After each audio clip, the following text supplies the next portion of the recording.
আমার নাম রাহুল সেন। আমি এখানে ডিএফটি দায়িত্বে রয়েছি, এই ক্যাম্পের ডাইরেক্টর অফ ফিল্ড ট্রেনিং।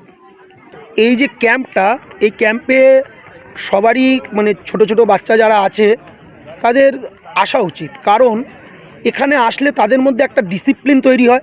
এখানে প্রত্যেকটা ছেলে মেয়ে নিয়ম করে ঘুম থেকে উঠছে সকালবেলা, হ্যাঁ, ফিজিক্যাল এক্সারসাইজ করছে, তারপরে চা খাচ্ছে, তারপরে আবার গিয়ে ফিজিক্যাল রক ফেসে গিয়ে বিভিন্ন অ্যাক্টিভিটি করছে, এবং প্রত্যেকে যে খাচ্ছে নিজের থালাটা নিজেই ধুচ্ছে, নিজের জামা কাপড় নিজেই গুছিয়ে রাখছে টেন্টের মধ্যে।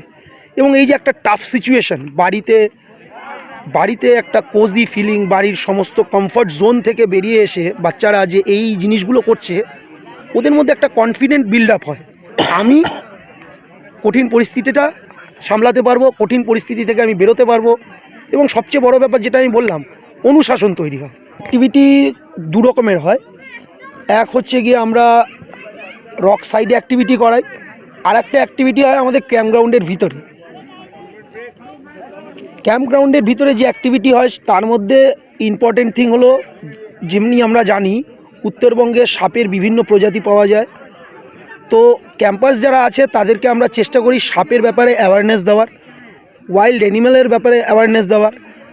যেমনি আমাদের উত্তরবঙ্গে প্রচুর অনেক রকমের পাখি পাওয়া যায়, সেই কীভাবে বার্ড কনজার্ভ করা যায়, যেমনি স্নেক আমাদের শত্রু না আমাদের বন্ধু, এবং স্নেক বাইট করলে ডু অ্যান্ড ডোন্টস, এগুলো আমরা শেখাই। এবং আমরা যেটা জানি যে উত্তরবঙ্গের আকাশ খুব পরিষ্কার থাকে এই সময়টা, তো তার জন্য আমরা স্টার গেজিংয়ের একটা প্রোগ্রাম রাখি, এবং সোয়ান যে টিমটা, সেই টিম থেকে টেলিস্কোপ নিয়ে আসা হয়। এবং যেটা হচ্ছে কি আউটডোর অ্যাক্টিভিটি, সেটার মধ্যে হচ্ছে কি আমরা রক ফেসে যাই, রক ক্লাইম্বিং করি, জুমারিং করি, র্যাপলিং করি, রিভার ক্রসিং করি, এই অ্যাক্টিভিটিগুলো আমরা করি। এবং এই অ্যাক্টিভিটিগুলো ছাড়াও আমরা দুটো ট্রেক করাই। একটা হচ্ছে কি নাইট ট্রেক করাই আমরা, এবং নাইট ট্রেক করানোর সময় বিভিন্ন সেফটি ফিচার্স আমরা বোঝাই, যে রাতে যদি জঙ্গলে চলতে হয় তাহলে কিভাবে চলতে হবে। এবং একটা ড্রে ট্রেক আমরা করাই, যেটা অনেক দূর হয়, অনেক দূরে আমরা নিয়ে যাই ছেলেদেরকে, প্রকৃতির মাঝখান থেকে, জঙ্গলের মাঝখান থেকে, পাহাড়ের মাঝখান থেকে নিয়ে যাই, এবং জঙ্গলে কিভাবে থাকতে হয়, জঙ্গলে কিভাবে চলতে হয় সেগুলো বোঝাই।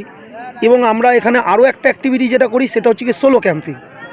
সোলো ক্যাম্পিং হলো যে জঙ্গলে সারভাইভাল কী করে করা যায়, জঙ্গলে হারিয়ে যায় তাহলে আমি কি করে শেল্টার মেকিং করব, ফায়ার বানাবো, ফায়ার তৈরি করব, ওয়াটারের সোর্স তৈরি করব, ফুড সোর্স তৈরি করব, এই জিনিসগুলো ক্যাম্পাসদেরকে আমরা শেখাই। এবং 10-12 জনের একটা গ্রুপ বানাই, যেই গ্রুপটা সোলো ক্যাম্পিং করে, ওরা নিজেরা টেন্ট বানায়, এবং খুব সুন্দর করে টেন্ট বানায়, ন্যাচারাল জিনিস ইউজ করে টেন্ট বানায়, তারা নিজেরা আগুন জ্বালায়, খাবার বানায়। সুরক্ষা তাদের 100% না 200%, কারণ আমরা যেখানে যারা ইনস্ট্রাক্টররা আছেন তারা সবাই কোয়ালিফাইড, এবং তারা প্রফেশনালি এই কাজটাই করেন, হ্যাঁ। এবং আমরা যে ইকুইপমেন্টগুলো ইউজ করি সেগুলো হচ্ছে গিয়ে আন্তর্জাতিক মানের ইকুইপমেন্ট আমরা ইউজ করি। রোপ বলুন, ক্যারাবিনার বলুন, ডিসেন্ডার বলুন, প্রত্যেকটাই আমরা আন্তর্জাতিক মানের ইউজ করি। এবং যেমনি আমি বললাম, এখানে যারা ইনস্ট্রাক্টররা কাজ করেন তারা হচ্ছে গিয়ে প্রফেশনালি এই কাজটা করেন, এবং তারা কোয়ালিফাইড। এবং অ্যাক্টিভিটিগুলো যেগুলো হয়, অ্যাক্টিভিটির 100% কন্ট্রোল আমাদের কাছে থাকে।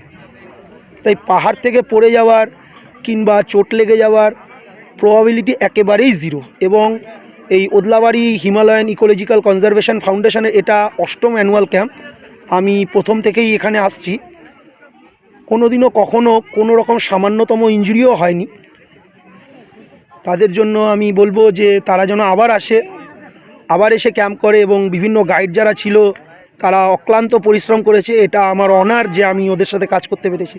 ধন্যবাদ, থ্যাংক ইউ।